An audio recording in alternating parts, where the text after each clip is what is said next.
Front ಅಲ್ಲಿ 90 section, ಹಿಂದ್ಗಡೆ 110 section, ಯಾವ್ದು ಬರೋ ಇನ್ನೊಂದು ಬ್ರೇಕ್ ಹಿಡಿದೆ ಹೋಗಿದ್ರೆ ಹೋಗಿತ್ತಲ್ಲ ಬಸ್ಸು.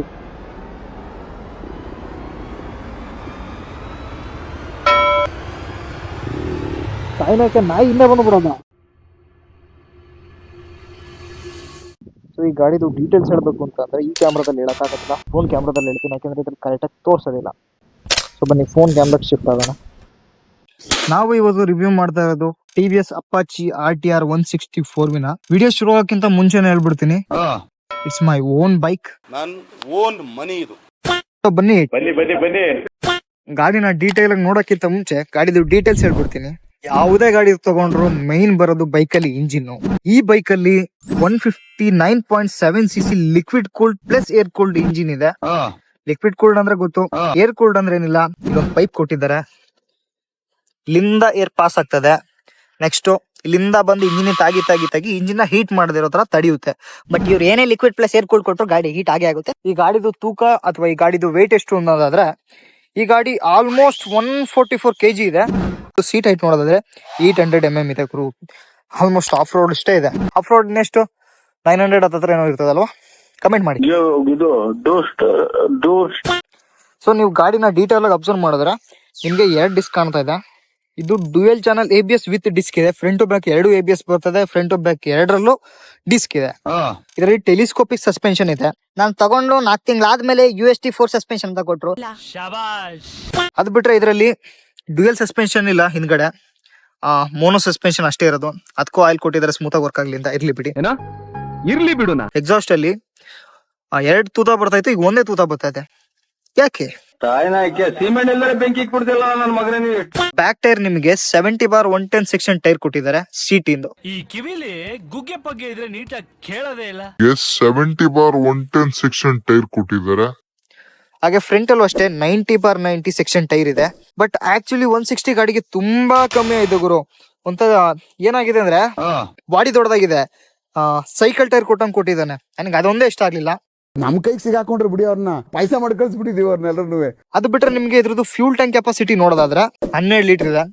ಅವನೇನು ಅವರೇಜ್ 1 ಲೀಟರ್ಗೆ 45 ಕಿಲೋಮೀಟರ್ ಹೋದ್ರು ಒಂದು ಫುಲ್ ಟ್ಯಾಂಕ್ ಅಲ್ಲಿ ಇದು 540 ಕಿಲೋಮೀಟರ್ ಹೋಗುತ್ತೆ ಗುರು. ಅದ್ ಬಿಟ್ರೆ ಈ ಗಾಡಿಗೆ ನಾನು ಎಕ್ಸ್ಟ್ರಾ ಏನೇನ್ ಖರ್ಚು ಮಾಡಿದೀನಿ ಅಂತ ಹೇಳೋದಾದ್ರೆ, ಫಸ್ಟ್ ಆಫ್ ಆಲ್ ಇದಕ್ಕೆ ಸೀಟ್ ಕವರ್ ಹಾಕ್ಸಿದ್ದೀನಿ. ಈ ಸೀಟ್ ಕವರ್ ಆಲ್ಮೋಸ್ಟ್ ನನಗೆ 400 ಸೀಟ್ ಕವರ್ ಆಯ್ತು, 50 ಚಾರ್ಜಸ್ ಕಿತ್ಕೊಂಡ್ರು. ಅದಾದ್ಮೇಲೆ ಇನ್ನೂ ಏನಾದ್ರು ಹಾಕ್ಸಿದೀನ ಅಂದ್ರೆ ಇದು ಇದು ಏನದು ಇದು ಸಾರಿ ಇದು ನಕಲ್ ಗಾರ್ಡು. ನಕಲ್ ಗಾರ್ಡ್ 2 ಕಡೆನೂ ಇದೆ. 2 ಕಡೆನೂ ಇರ್ಬೇಕು ನಕಲ್ ಗಾಡು. ಇಲ್ಲಾಂದ್ರೆ ಒಂದ್ ಕಡೆ ಲಕ್ಕೋ ಹೊಡೆದು ಕೈನೇ ಕಳ್ಕೊಂಡ್ಬಿಟ್ಟಾರೆ ಅಂತ ಕಾಣಿಸುತ್ತೆ. ಒಂಥರ ರೆಕ್ಕೆ ತರ ಚೆನ್ನಾಗಿ ಕಾಣ್ತಾ ಇದೆ, ರೆಡ್ ಕಲರ್ ಸ್ಪೋರ್ಟಿಯಾಗಿ ಫೀಲ್ ಆಗ್ಲಿ ಅಂತ ಹಾಕಿಸ್ತೆ. ಆಮೇಲೆ ವಿಂಡ್ಶೀಲ್ಡ್ ವೈಸರ್. ವಿಂಡ್ಶೀಲ್ಡ್ ಯಾಕೆ ಹಾಕಿಸ್ತೆ ಅಂದ್ರೆ ತುಂಬಾ ಬ್ಲಾಸ್ಟ್ ಅಂದ್ರೆ ತುಂಬಾ ವಿಂಡ್ ಬ್ಲಾಸ್ಟ್ ಬರೋದು, ಅದಕ್ಕೆ ಹಾಕಿಸ್ಬಿಟ್ಟೆ ನಾನು. ಅಂಡ್ ಓಕೆ, ಇದೆಲ್ಲ ನೀನ್ ಫಿಟ್ ಮಾಡ್ಸಿದ್ಯಾ, ಹೂವ ಯಾರು ಫಿಟ್ ಮಾಡ್ಸಿದ್ದು ಅಂತ ಕೇಳಿದ್ರೆ ಇದು ಹೂವ ಪೂಜಾರಿ ಫಿಟ್ಟೆಡ್. ಜೇಬಲ್ಲಿ ಇಕ್ಕಿದ್ರೆ ಹಾಳಾಗಿದ್ದು ಸಿಗದೇ ಇಲ್ಲ ಗುರು, ಬಂತು. ಸೊ ಗಾಡಿ ಕಿ ಈ ತರ ಇದೆ, ಅಷ್ಟೊಂದೇನ್ ಲಕ್ಸುರಿ ಫೀಲ್ ಆಗಲ್ಲ. ಈ ಕಾಲದಲ್ಲಿ ಬರ್ತಾ ಇರೋ ಬೈಕ್ ಕಂಪೇರ್ ಮಾಡಿದ್ರೆ ಕೀ ಏನ್ ಅಷ್ಟೊಂದು ಲಕ್ಸುರಿ ಅನ್ಸಲ್ಲ, ಪ್ರೀಮಿಯಂ ಅನ್ಸಲ್ಲ, ಏನೋ ಒಂಥರ ಒಂದು ಡೀಸೆಂಟ್ ಕೀ ತರ ಕಾಣುತ್ತೆ. ಇಂತ ಪುಂಗಿ ಗಿರಾಕಿಗಳನ್ನ ಎಷ್ಟು ನೋಡ್ಬಿಟ್ಟಿದೀನಿ ನಾನು. ನನಗೆ ಅಲ್ಲಿ ಏನ್ ಮಾಡ್ತಾರೆ, ಇದೇನ್ ಬರೀತಾರೆ, ಇದೇನ್ ಹಿಂಗೆ, ಇದೇನ್ ಹಿಂಗ್ ಕಾಣಿಸ್ತಾ ಇದೆ, ಹಿಂಗೆ ನಾನು ನೋಡ್ತಾ ಇದ್ದಿದ್ ನಾನು. ಕ್ಲಿಯರ್ ಕಾಣ್ತಾ ಇದೆ, ಕಾಣ್ತಾ ಇದೆ. ಬನ್ನಿ ಈಗ ರೀಟೇಕ್ ಮಾಡೋಣ. ಸೊ ಆಲ್ ರೈಟ್, ಗಾಡಿದು ಡೀಟೇಲ್ಸ್ ಒಂದು ಮಟ್ಟಿಗೆ ಹೇಳಿದ್ದೀನಿ. ನಾನು ಇನ್ನೂ ಡೀಟೇಲ್ ಆಗಿ ಹೇಳಕ್ ಹೋದ್ರೆ ಕಮ್ಮಿ ಹೇಳಿದ್ರೆ ನಿಮ್ಗೆ ಅರ್ಥ ಆಗಲ್ಲ, ಜಾಸ್ತಿ ಹೇಳಿದ್ರೆ ನಿಮ್ಗೆ ಇಷ್ಟವೇ ಆಗಲ್ಲ. ಈ ಗಾಡಿದು ಕ್ಲಚ್ ಮಾತ್ರ ತುಂಬಾ ಸ್ಮೂತ್ ಆಗಿದೆ, ಹೆವಿ ಸ್ಮೂತ್ ಇದೆ ಕ್ಲಚ್. ಇದರಲ್ಲಿ ಸ್ಲೀಪರ್ ಕ್ಲಚ್ ಇಲ್ಲ, ಕ್ವಿಕ್ ಶಿಫ್ಟರ್ ಇಲ್ಲ. TVS ಅವ್ರದ್ದು ಹೋನ್ ಟೆಕ್ನಾಲಜಿ ಹೈಪರ್ ಎಡ್ಜ್ ಅಂತ ಒಂದಿದೆ, ತುಂಬಾ ಸ್ಮೂತ್ ಆಗಿದೆ ಈ ಗಾಡಿದು ಕ್ಲಚ್. ನನಗೆ ಈ ಗಾಡಿದು ಎಲ್ಲಾ ಇಷ್ಟ ಆಯ್ತು, ಒಂದೇ ಒಂದು ಇಷ್ಟ ಆಗ್ಲಿಲ್ಲ. ಅದೇನು ಅಂತಂದ್ರೆ ಈ ಗಾಡಿದು ಟೈರ್. ಈ ಗಾಡಿದು ಟೈರ್ಸ್ ಬಂದು ತುಂಬಾ ಚಿಕ್ಕದಿದೆ. ನಾನು ಹೇಳೋದನ್ನ ಆಗ್ಲೇ, ಫ್ರಂಟ್ ಅಲ್ಲಿ 90 ಸೆಕ್ಷನ್, ಹಿಂದ್ಗಡೆ 110 ಸೆಕ್ಷನ್. ಯಾವ್ದು ಬರೋ ಫ್ರಂಟ್ 110 ಸೆಕ್ಷನ್ ಕೊಡು, ಹಿಂದ್ಗಡೆ 150 ಸೆಕ್ಷನ್ ಆದ್ರೂ ಬೇಡವಾ 150cc ಗಾಡಿಗೆ? ಮೇಜರ್ ಡ್ರಾಬ್ಯಾಕ್ ಅಂದ್ರೆ ಅದೊಂದೇ. ಇನ್ನೊಂದು ಬ್ರೇಕ್ ಹಿಡಿದೆ ಹೋಗಿದ್ರೆ ಹೋಗಿತ್ತಲ್ಲ ಬಸ್ಸು. ಗಾಡಿ ಆಫ್ ಆಯ್ತು. ನಮ್ಮ ಫ್ರೆಂಡಿಗೆ ಫೋನ್ ಮಾಡಿ ಕೇಳೋಣ, ಗಾಡಿ ಟೈರ್ ಯಾಕೆ ಚಿಕ್ಕದಾಗಿ ಕೊಟ್ಟಿದ್ದಾನೆ ಎತ್ತೋ.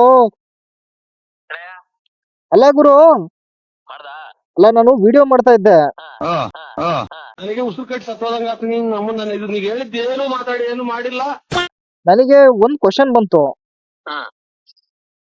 ಈಗ 150cc ಗಾಡಿಗಳಿಗೆ ನಾನು ಎಷ್ಟು ದುಡ್ಡು ಕೊಟ್ಟಿದ್ದೀನಿ, ಎಲ್ರು ಅಷ್ಟೇ ದುಡ್ಡೇ ಕೊಡ್ತಾರೆ.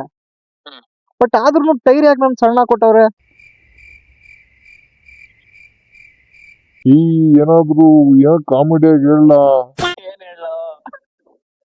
ಏನು ಓಡ್ದಿಲ್ಲ ಅಂದ್ರೆ ಫೋನ್ ಇಡು, ಗಾಡಿನಾರ ಓಡ್. ನನಗೆ ತುಂಬಾ ಜನ ಕೇಳ್ಬೋದು, ನಾನು ಸ್ಪೆಸಿಫಿಕಲಿ ಈ ಗಾಡಿನ ಯಾಕೆ ತಗೊಂಡೆ ಅಂತ. ನಾನು ಜನಕ್ಕೆ ಯಾಕೆ ತಲೆ ಕೆಡಿಸ್ಕೊಳಲ್ಲ ಅಂತ ಅಂದ್ರೆ, ನಮ್ಮೂರಲ್ಲಿ ಸುತ್ತಮುತ್ತ ಇರೋ ಹುಡುಗರೆಲ್ಲ ಗಾಡಿ ತಗೊಂಡು ಬುಲೆಟ್ ತಗೊಂಡಿದ ತಕ್ಷಣ ನೀನೇನ್ ದೊಡ್ಡ ರೌಡಿನಾ? ವಯಸ್ಸಾಗ್ಬಿಟ್ಟಿದ್ಯಾ ನಿಮಗೆ?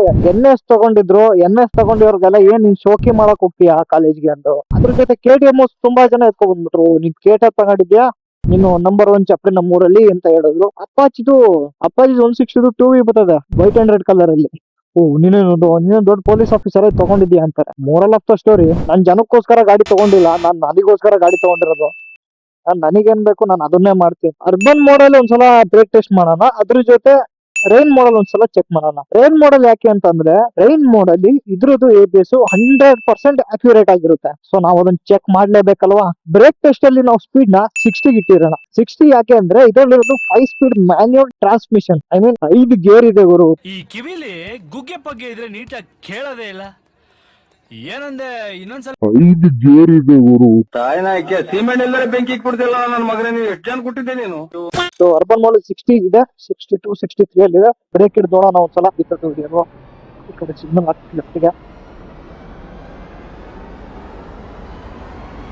ಅರ್ಬನ್ ಮೋಡಲ್ ಇಷ್ಟು ಅಕ್ಯುರೇಟ್ ಆಗಿದೆ ಬ್ರೇಕ್. ಬ್ರೇಕ್ ಹಿಂದ್ಗಡೆ ನೀವೇನಾದ್ರೂ ಟೈರ್ಸ್ ಯಾವ್ದಾದ್ರು ಮಾರ್ಕ್ ಇದೆಯಾ ಅಂತ ನೋಡೋದಾದ್ರೆ ನೋಡ್ಕೊಳ್ಳಿ. ಯಾವುದೇ ರೀತಿಯ ಟೈರ್ಸ್ ಮಾರ್ಕ್ ಇಲ್ಲ. ಅಲ್ಲಿ ಬ್ರೇಕ್ ಹಿಡಿದ ಇಲ್ಲಿ ತಂದು ನಿಲ್ಲಿಸ್ತು ಅಷ್ಟೇ, ಇನ್ನೇನಿಲ್ಲ. ಸೊ ಮೋಡ್ ನ ಚೇಂಜ್ ಮಾಡ್ಬಿಟ್ಟು ಈಗ ರೈನ್ ಮೋಡಲ್ ಓಡಿಸೋಣ. ಈಗ ರೈನ್ ಮೋಡಲ್ ನೋಡೋಣ, ಅದೇ 60 ಸ್ಪೀಡ್ ಅಲ್ಲಿ ಬ್ರೇಕ್ ನ ಯಾವ ತರ ಹಿಡಿಯುತ್ತೆ ಅಂತ. ಅರ್ಬನ್ ಮೋಡಲ್ ಇನ್ನೊಂದ್ ಸ್ವಲ್ಪ ಇಂಪ್ರೆಸಿವ್ ಅನಿಸ್ತು. ರೈನ್ ಮೋಡಲ್ ಇನ್ನೊಂದು ಸಖತ್ತಾಗಿರುತ್ತೆ, ಅದೇ ಬೇರೆ ನೋಡಿ.